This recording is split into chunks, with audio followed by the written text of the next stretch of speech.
Hello guys, welcome back. കോട്ടയത്ത് ഇന്ന് രാവിലെ ഉണ്ടായ, അതായത് ഇന്നലെ രാത്രി ഉണ്ടായ അതിക്രൂരമായ നാടിനെ നടുക്കിയ കൊലപാതകവുമായി ബന്ധപ്പെട്ട് വളരെ ഞെട്ടിക്കുന്ന വിവരങ്ങൾ തന്നെയാണ് പുറത്തു വന്നുകൊണ്ടിരിക്കുന്നത്. ഇവിടെ പ്രതിയെന്ന് ആരോപിക്കുന്ന അമിത് അറോങ് എന്ന് പറയുന്ന ഈ അസാം സ്വദേശി ഇതിനോടകം തന്നെ കസ്റ്റഡിയിൽ എടുത്തു. പോലീസ് അത് പുറത്തു പറയാത്തയാണെന്നാണ് മനസ്സിലാക്കാൻ സാധിക്കുന്നത്. എനിവേ ഇത്തരം ആസാമികളെ, പ്രത്യേകിച്ച് ഈ ആസാമികളാണ് ഏറ്റവും അധികം ക്രിമിനൽ മൈൻഡ് ഉള്ളവർ. കൂടുതലും നമ്മുടെ നാട്ടിലൊക്കെ ഈ ചിക്കൻ കട്ട് ചെയ്യാനാണ് ആസാമികൾ നിൽക്കുന്നത്. ഇതുപോലൊരു ആസാമിയെ തന്റെ വീട്ടിൽ ജോലിക്ക് നിർത്തിയ ഇദ്ദേഹം ചെയ്ത ഏറ്റവും വലിയ പിഴവ് തന്നെയാണെന്ന് അനുമാനിക്കാം. പ്രത്യേകിച്ച് ആസാമികളെ ഒരിക്കലും നമ്മുടെ വീട്ടു ജോലിക്ക് നിർത്താൻ പാടില്ല. എനിവേ വിജയകുമാറും ഈ ആസാമിയും തമ്മിലുള്ള ഈ വലിയ ബന്ധം എന്താണെന്ന് തീർച്ചയായും മനസ്സിലാക്കാൻ സാധിക്കുന്നില്ല.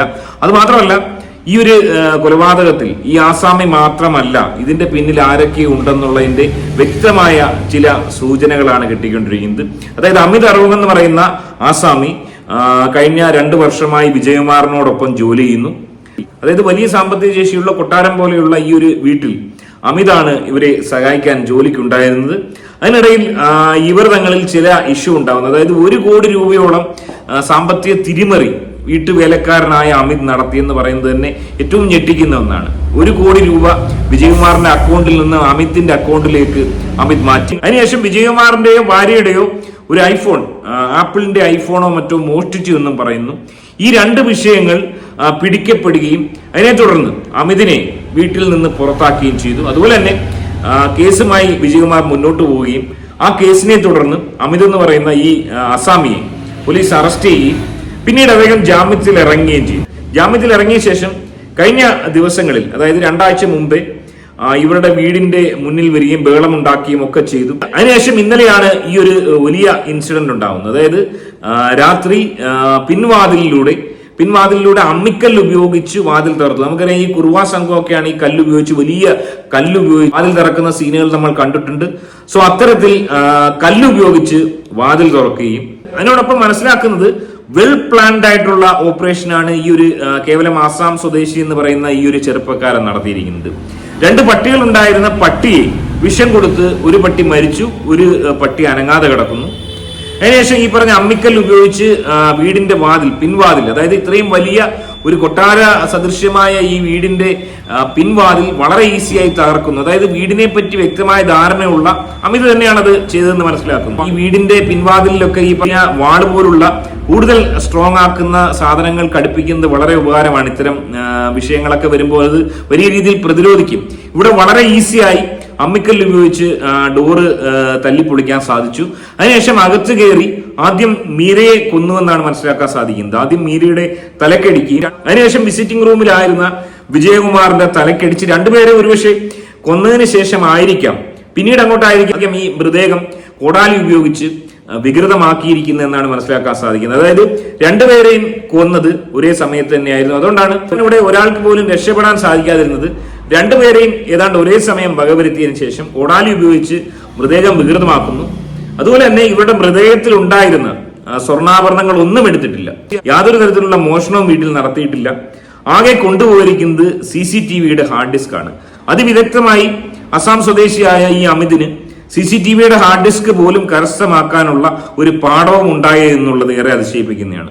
അതുകൊണ്ട് തന്നെ മനസ്സിലാക്കാൻ സാധിക്കുന്നത് ഒരുപക്ഷെ ഇതിന്റെ പിന്നിൽ മറ്റാരുടെയെങ്കിലും, അസാം സ്വദേശിയെ മുൻനിർത്തിക്കൊണ്ട് മറ്റാരെങ്കിലും ഇതിന്റെ പിന്നിൽ ഉണ്ടായിരുന്നുവെന്ന് സംശയിക്കേണ്ടിയിരിക്കുന്നു. അതിന്റെ പ്രധാന കാരണം എന്ന് പറയുന്നത് വിജയകുമാർ ഒരു വലിയ വ്യവസായിയാണ്. എന്നോടൊപ്പം തന്നെ അദ്ദേഹത്തിന്റെ മകൻ 2017 കൊല്ലപ്പെട്ടത് ഇപ്പോഴും ദുരൂഹമായി തുടരുന്നു.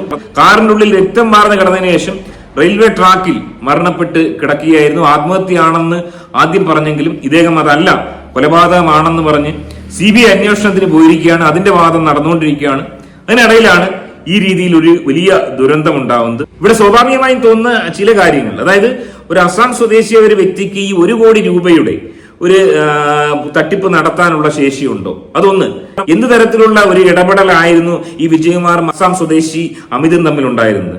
എന്നോടൊപ്പം തന്നെ ഒരു ഫോൺ മോഷ്ടിച്ചതിന്റെ പേരിൽ വീട്ടിൽ നിന്ന് പുറത്താക്കുമ്പോൾ ഇത്രയും വലിയൊരു പകയായി അത് വളർന്നു എന്നുള്ളതും ഏറെ സംശയം ജനിപ്പിക്കുന്ന ഒന്ന് തന്നെയാണ്.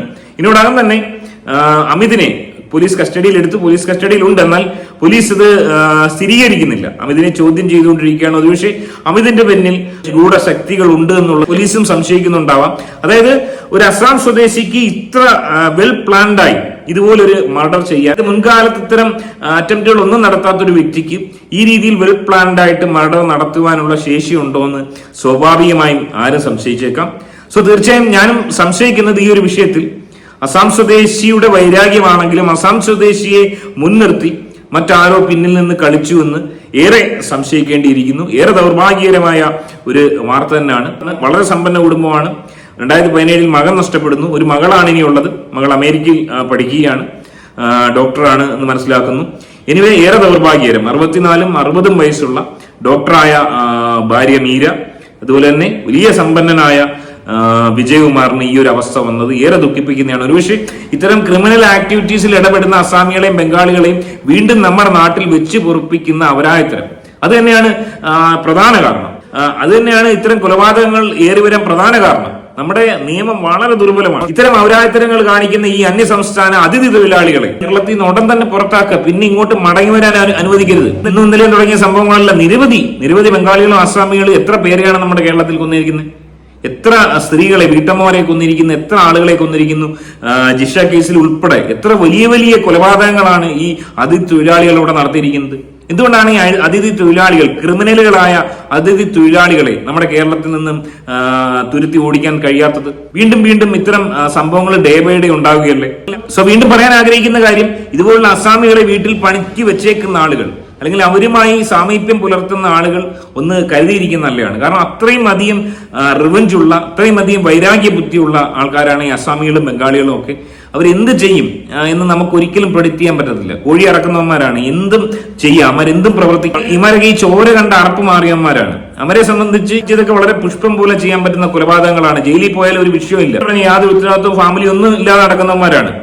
സോ ഇതിന് ഒരു തടയിടണമെങ്കിൽ തീർച്ചയായും ഇത്തരം അപരാധികളെ നമ്മുടെ നാട്ടിൽ നിന്ന് ഇല്ലായ്മ ചെയ്യേണ്ടത് ആവശ്യം തന്നെയാണ്. എനിവേ ഏറെ ദൗർഭാഗ്യകരമായ ന്യൂസ്. ഇതുപോലൊരവസ്ഥ, ഇതുപോലൊരു മൃഗീയമായ കൊലപാതകം ഇനി ഒരാൾക്കും ഉണ്ടാകാതിരിക്കട്ടെ. ഒരുപക്ഷെ അദ്ദേഹത്തിന്റെ മകന് വേണ്ടി പോരാടിക്കൊണ്ടിരുന്ന നിയമ പോരാട്ടം പോലും ഇല്ലാതാവുന്ന ഒരവസ്ഥയിലേക്ക് പോയി. സ്വന്തം ജീവൻ തന്നെ ബലി കൊടുക്കേണ്ടി വന്നു. ഏറെ ദൗർഭാഗ്യകരം. കൂടുതൽ വിശദാംശങ്ങൾക്കായി നമുക്ക് കാത്തിരിക്കാം. മറ്റൊരു വീഡിയോ ആയിട്ട് കാണാം. ബൈ.